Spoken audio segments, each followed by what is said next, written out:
In many classrooms, students are often defined by a label or a score. But as educators, we know that every learner brings unique abilities, perspectives, and ways of understanding the world.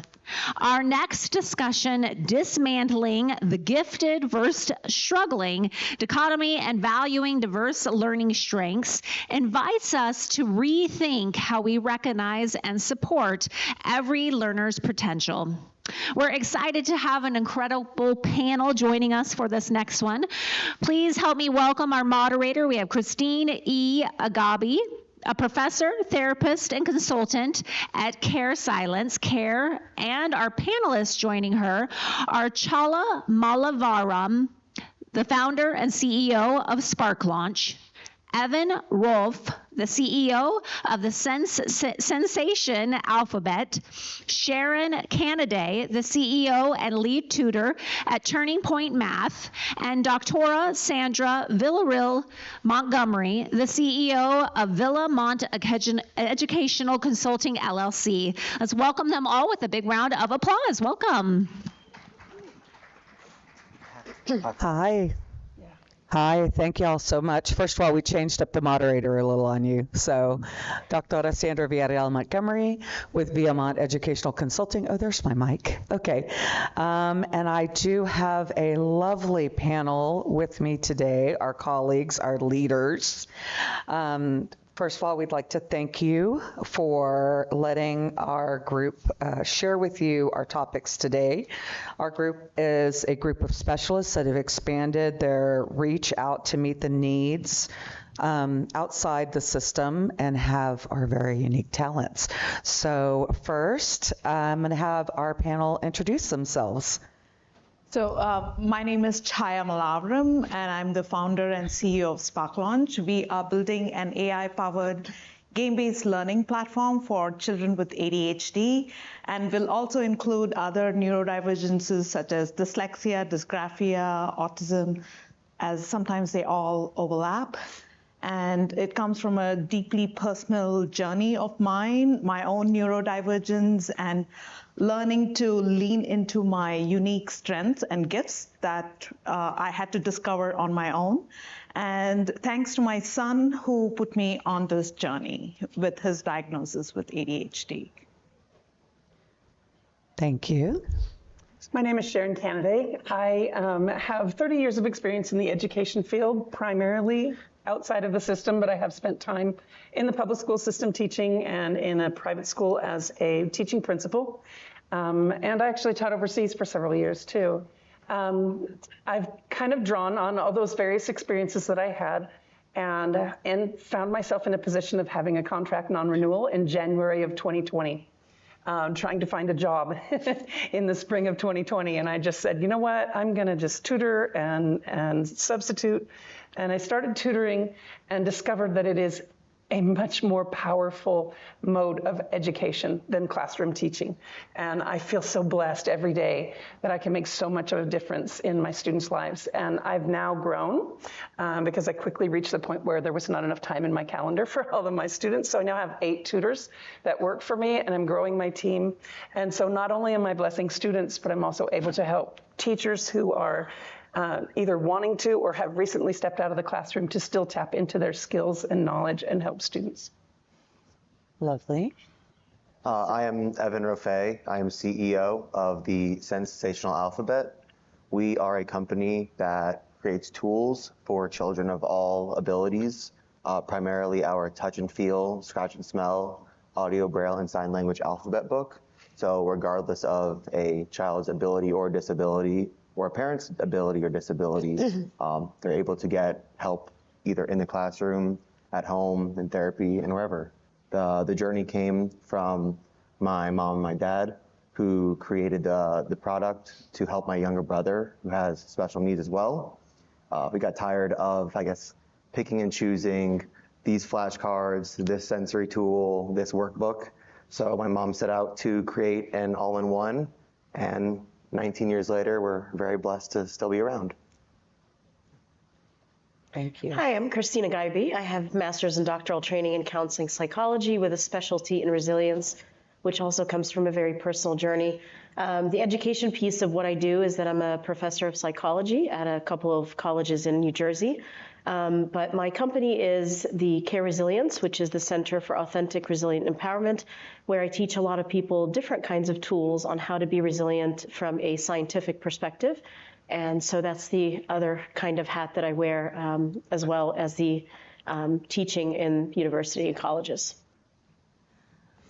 Lovely, thank you. And I am, again, Doctora Sandra Villarreal Montgomery, been an educator for almost 30 years, and I created my own educational consulting company out of the need and desire to work with students one-on-one and see their specific things that make them unique. Now, speaking of unique, we have a question for our audience.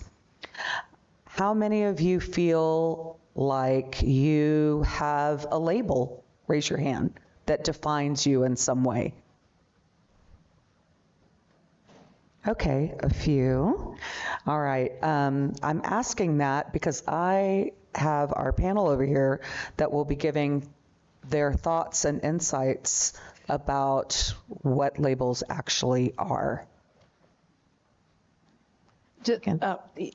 Just labels, right? The first label that I get is ADHD, of course. And when I first heard the term ADHD, I was, that was actually even before my son got diagnosed. It was through some of the comments that teachers had made through the parent-teacher conference that I came back and Googled and realized that they were all pointing to ADHD. And my first reaction was denial.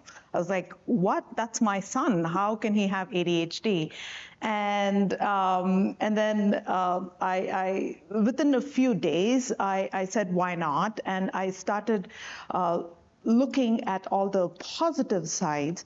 And then I realized that I actually have ADHD, and those were the challenges that I've always had in my school, in my education, and my procrastination, my anxiety, all of that made sense. And somehow I had leaned into my strengths.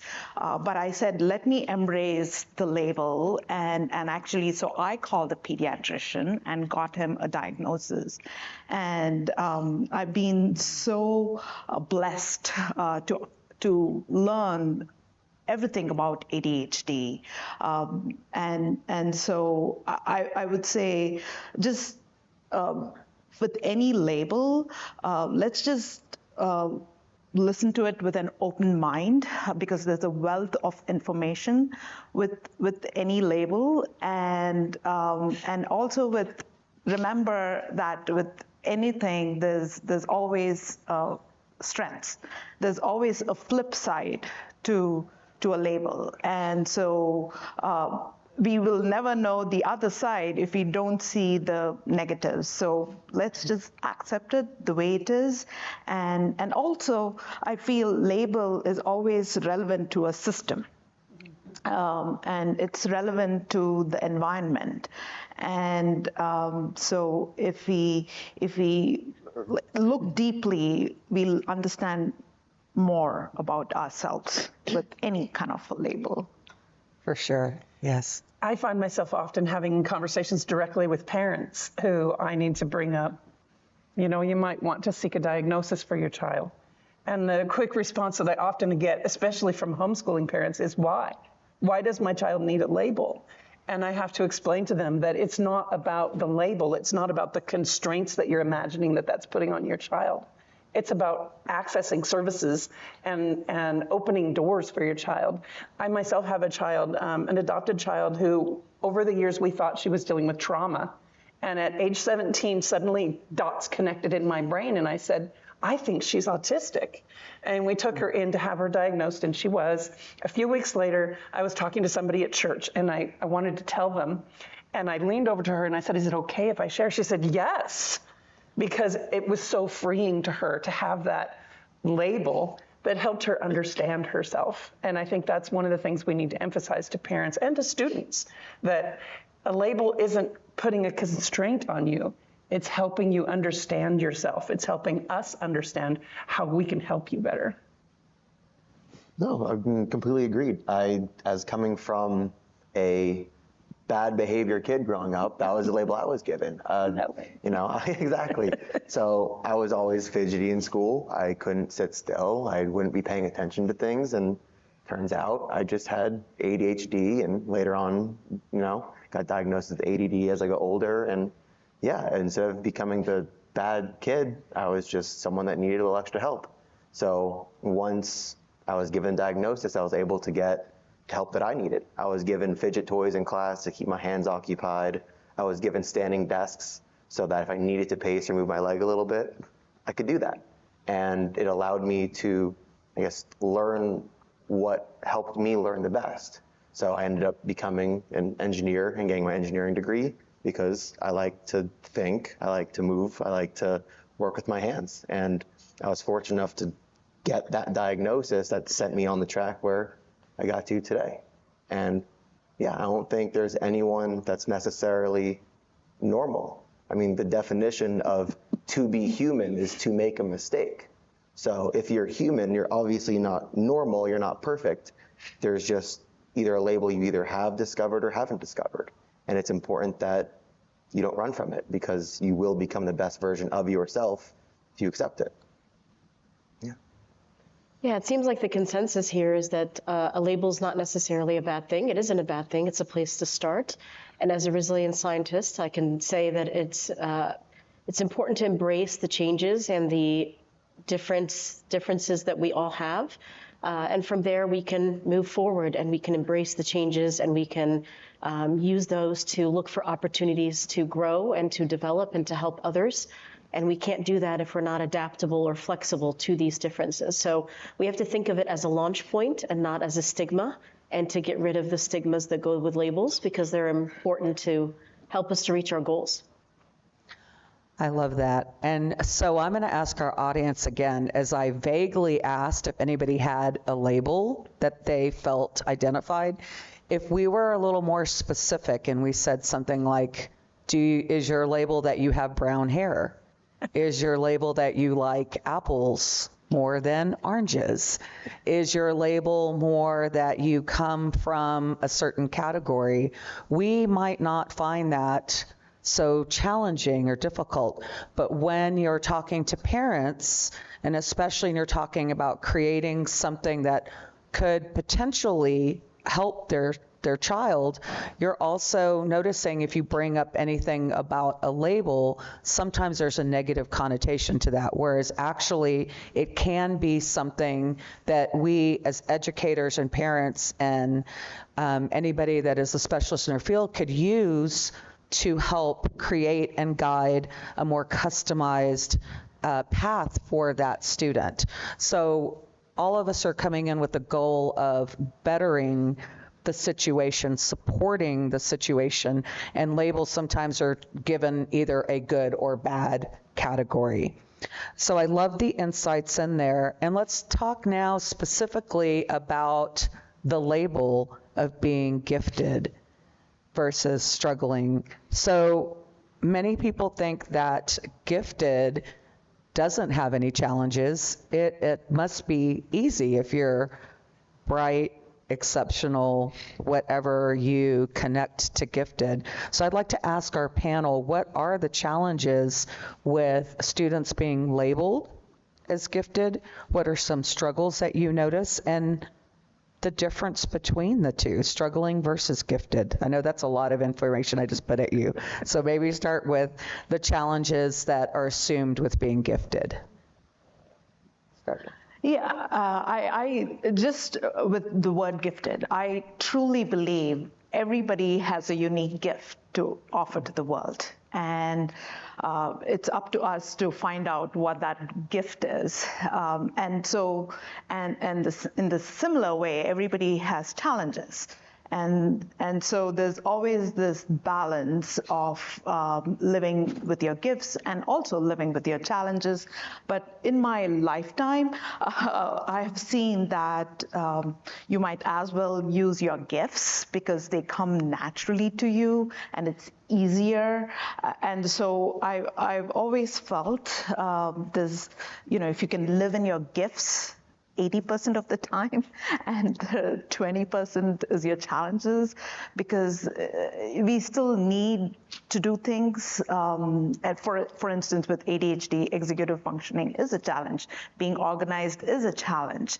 But I choose what to organize. I choose what to prioritize. But that's because I know that's my weakness, and I hate folding my laundry. That is not my priority, right? So I think I'm not sure if I answered your question, but it's always a balance, and even me being creative is a gift, but it comes with challenges. Like I can't follow instructions, but that's exactly why I'm creative. So it's balancing. You did answer my question, because especially that you brought up that we all have our own gifts and talents. Yeah. And we all have our own ways to do things. That's why there are a gazillion modes of information where we can get suggestions, I feel. So, yes. Myself, coming from a perspective of being a person with dyslexia who went through school in the 70s and 80s, so there was no label. There was no accommodations. I was in a private Christian school. There was no support. There was no, and now learning more about it as an adult, because many of my clients have dyslexia, finding out that, oh, that's where my creativity comes from, because students who are dyslexic have to think about things in a different way. I think that we often tend to put the gifted kids over here and say, yeah, they need to be challenged. So we'll figure out some way to give them some extra challenge. But really what we need to do is we need to be aware that with those gifts come challenges.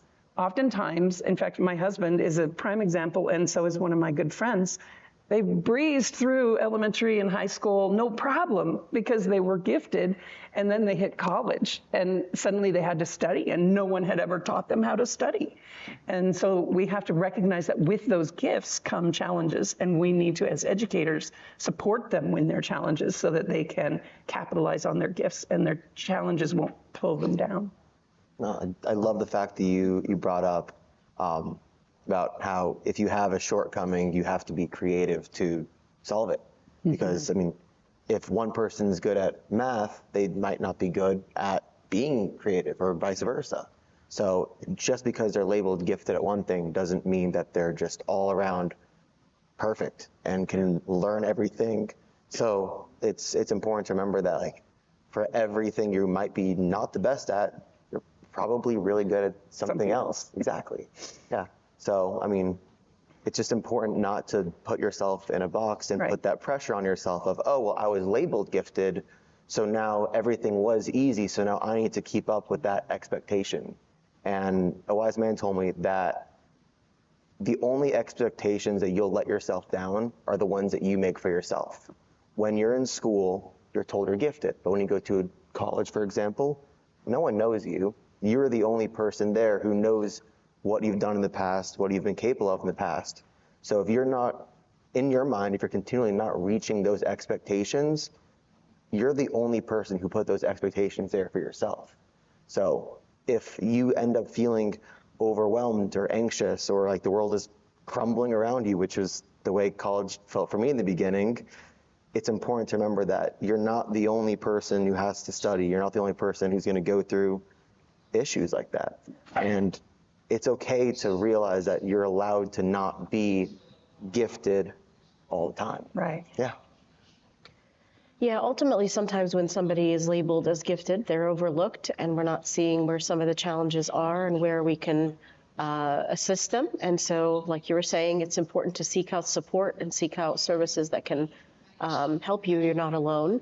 And so there is research to suggest there's at least 24 character strengths that is in each one of us, and we just have to learn how to cultivate those strengths and use them across settings and recognize them, to recognize where they are so that they can be used, and also to seek support if we can't seek them out. But there are strengths in each one of us, and again, science and research support that as well. And so it's ultimately just important to cultivate what those strengths are, pull them out, and use them across settings, whether it's college or relationships or seeking more support. to cultivate them more and more. I love that. And then I will give my perspective as a bilingual educator. We haven't even gotten into English as a second language, or you trying to, a student, a learner, trying to identify and communicate and function in a place where it is not their language occurring in this situation. So for example, they're still working on this, but several of the gifted and talented testing, there is a language barrier. They're trying to overcome it. But I know for myself, in one language, I know a large vocabulary. But if I'm speaking my second language, I'm more limited in the vocabulary and the way I'm communicating. You put me in another country I can't even imagine. They're not going to know. I could have however many degrees. It doesn't matter, because I'm going in there not being able to communicate what it is that I know, or being able to communicate what it is I need. And that's another thing from the early childhood aspect. We also have children that don't really know how to communicate, have either the vocabulary or to understand where their frustrations are coming from and what is, I guess, an acceptable amount of frustration in a sense. Like, they don't know because they're still developing and learning. So now you have language issues, developmental issues that are a factor that could be a pro or con in any of these. So with that, is there anything our panel members would like to add about struggling in general? What you feel is more of as we're talking about gifted versus struggling, really our gifted are struggling many times, so that really, it does intertwine. But please, if you have anything else that you would like to share about what you've noticed from learners struggling, and maybe what we as educators, parents, the society can do to make a difference. I know I would say communication, massive. Just that word communication is quite impactful. But do you have anything else you would like to add about struggling? Yeah, I want to address emotions. Emotions is critical, especially with neurodivergent. Emotional regulation is an important aspect of learning and living. And if you look at the world today, emotions is not addressed at work or at school enough. And the connection between the heart and the brain is more important than ever, especially in this world of AI. I truly believe it's what we do with our hearts have the maximum impact. But to do something with our hearts, we need to regulate. And emotional regulation is important. And I practice it every day through my meditation, and so I can be and live in my full potential. And that's what I wish for everybody. And I wish that is taught in schools, how to regulate on a daily practice, so that it's not addressed after the fact, after something blows up. That's my wish. And that's a good point too, is there's emotions in here that are guiding us. And also, we don't want our students or our children to feel that if we can avoid it, although sometimes it's part of the process. So anyway, we'll go on to our next speaker. From my perspective, what I'm seeing, especially as someone who focuses on children with dyslexia and the science of reading and the things we've learned about how we need to change the way we're teaching reading and how that's flowing over into math now, which is what I focus on. It isn't as much about the child is there, the child is struggling, what are we going to do to help? We need to change what we're doing, because oftentimes what we're finding, particularly with dyscalculia, is that if you can back them up and teach them number sense, their dyscalculia symptoms will basically disappear.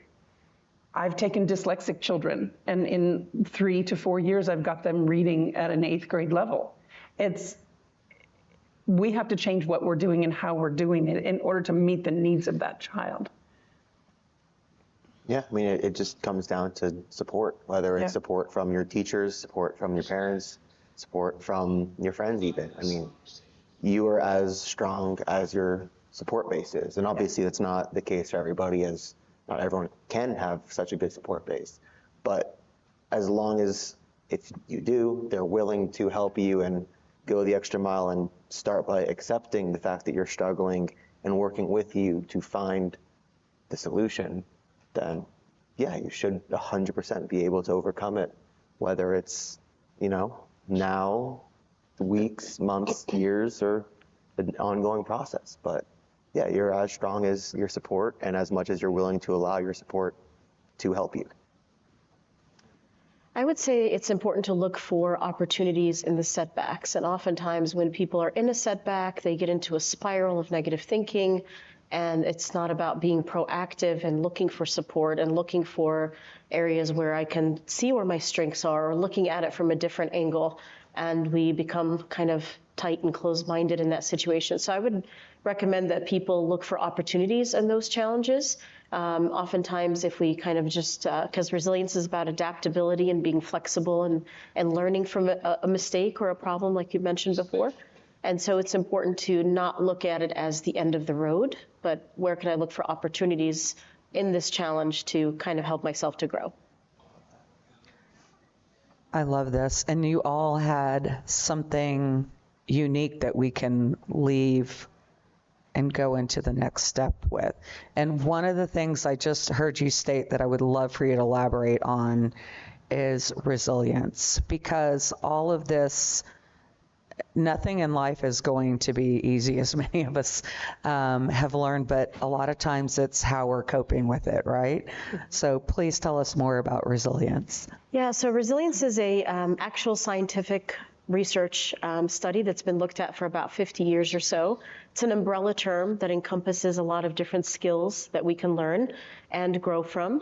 It requires a lot of perseverance and grit has been defined as something that is about passion and perseverance in the long term. It's also about mindset and not dwelling on negative thinking and negative challenges and the difficulties. Of course, we're going to have bumps along the road. No road is smooth.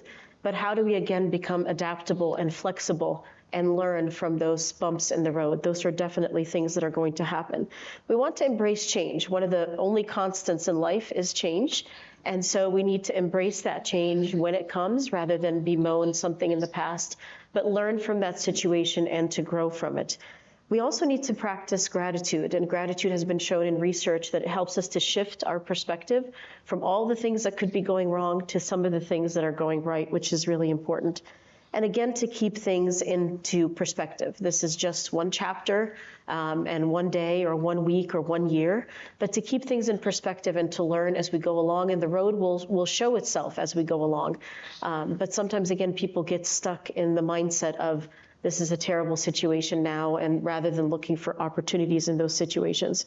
So we can learn from experiences. Research also tells us to show humor and to show growth in difficulties and challenges, not to dwell on negative thinking, but to also think about how far we've come. We've come up to this point. We've shown some resilience already. So how have we used that resilience in the past to apply it to our current situation?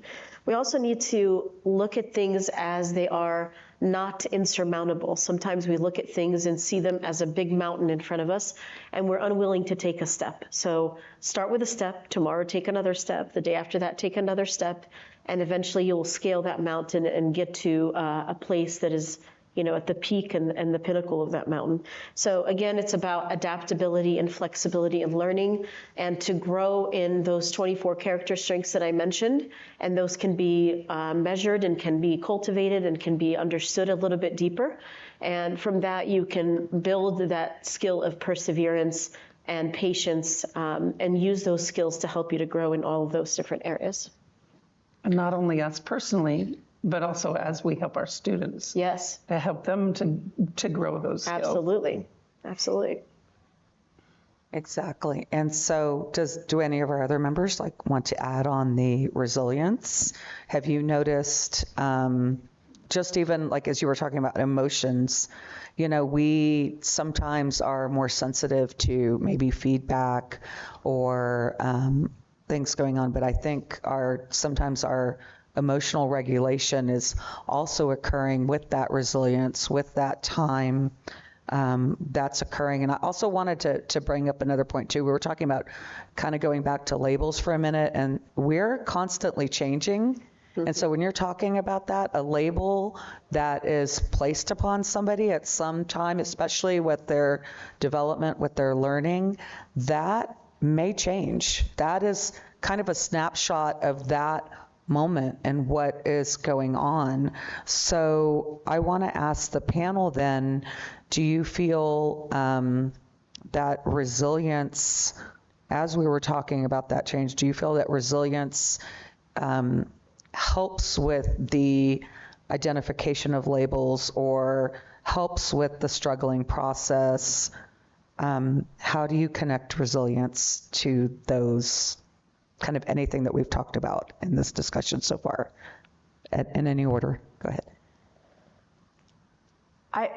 For me, the way I see resilience is taking those small steps every single day, and the direction of those steps comes from that day. So not to overthink a lot of things, and not to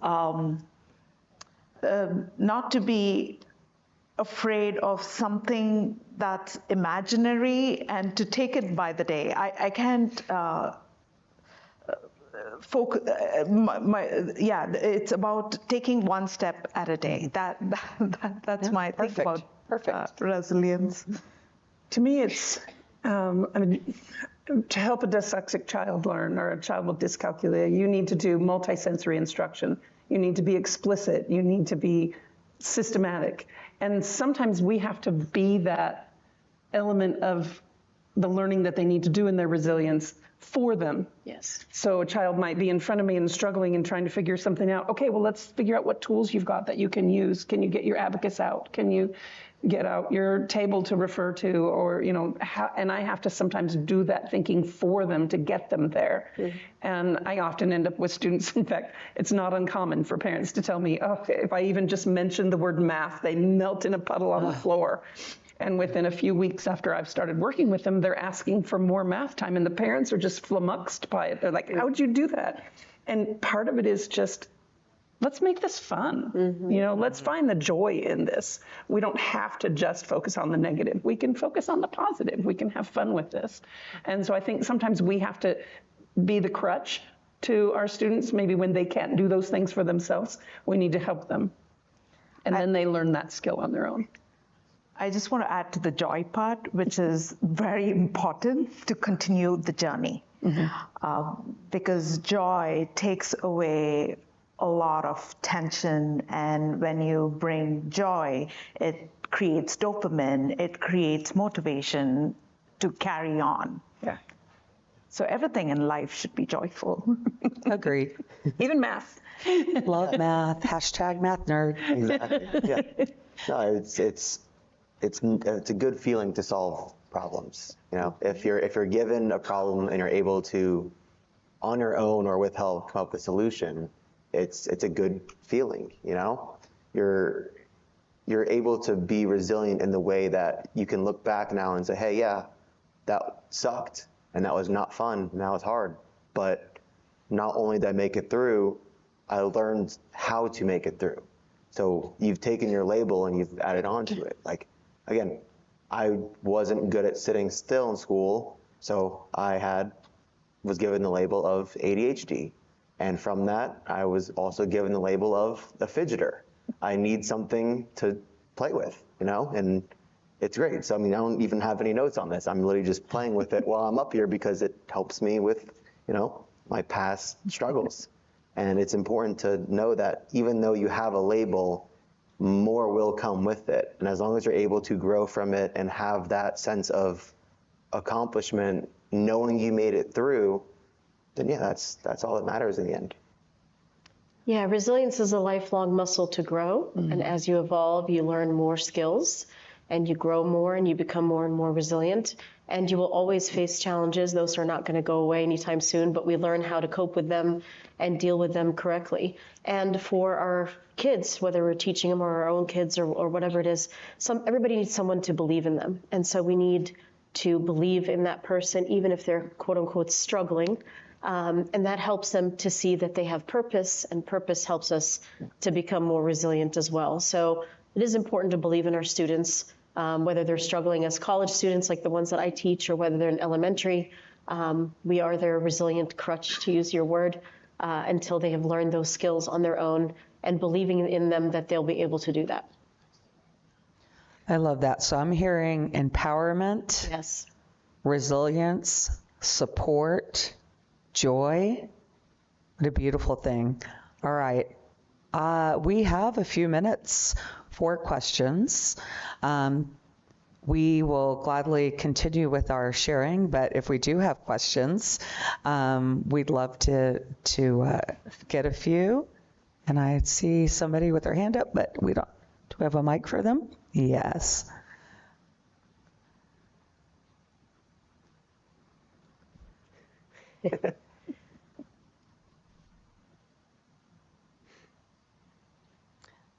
Okay.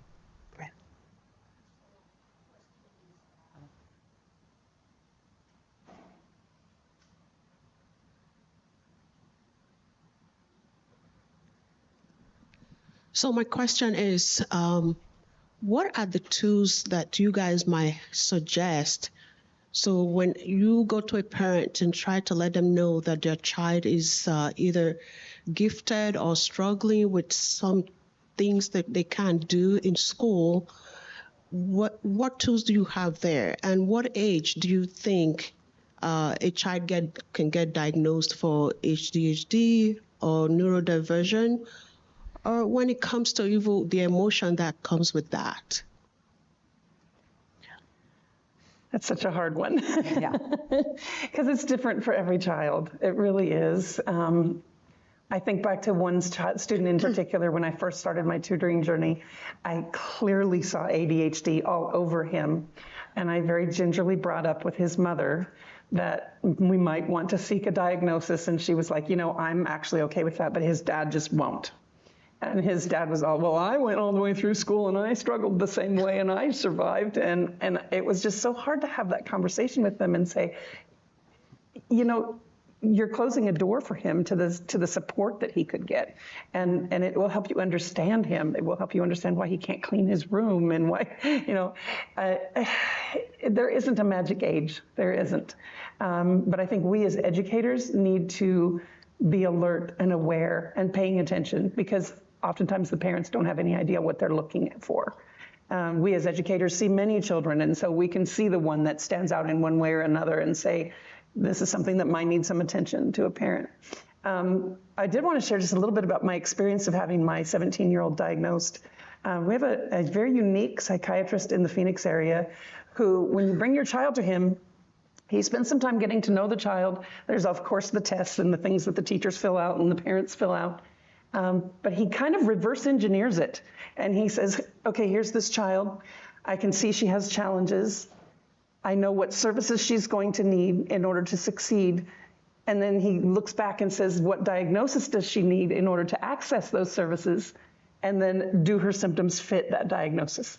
So he kind of works it backwards. And when I left his office, I felt like there were angels singing. It was just the most beautiful thing, because it's like, okay, now she can get the help that she needs. And that's what I try to convey to the parents the most, is we're not just slapping a label on to say, that's the label, now we're done. We're putting that label on so that your child can access the services and supports that they need. I just want to add to that question about, because we have a podcast called Spark Launch Podcast, where we have neurodivergent guests. We are focused on mental health. and masking in adults is massive with neurodivergence, the later the diagnosis, they learn to mask more, which is then really hard to undo. So I would, from that aspect, the earlier they know they're neurodivergent, the better it is, the better you accept it, and the better you don't have to unwind and undo all the damage of masking, because masking is what leads to mental health issues. When you pretend to be somebody who you're not, if you're a bird but you're trying to run instead of flying, that's a problem. So I would say earlier the better. Early as possible, but it's never too late. And I would, and I would just say too that it all depends on the situation as brought up. But think of it too, if there was a physical issue, let's pretend like your child was limping or something. On all these things, always follow up with like your general practitioner, pediatrician, whatever it is, and that. And I think that parents, if they're keeping up with the developmental stages and checking in what the expectations are within that. But if there is something off, like let's say they're limping, okay, well now we're going to get x-rays or things done, because if you're not doing it, then what happens is the body is adapting and masking it, right? So now you have an injury that healed or tried to adjust, and you're trying to reformulate that or undo it. So that's what I would say is always just consistent like monitoring and doing that as well. Okay. There's another question over. Okay. Are we out of time? Yeah. Okay. We are out of time. We would love to discuss further with you off the stage. Thank you for your time and attention, especially this afternoon. And thank you to our lovely panel with all their access. Thank you. Thanks.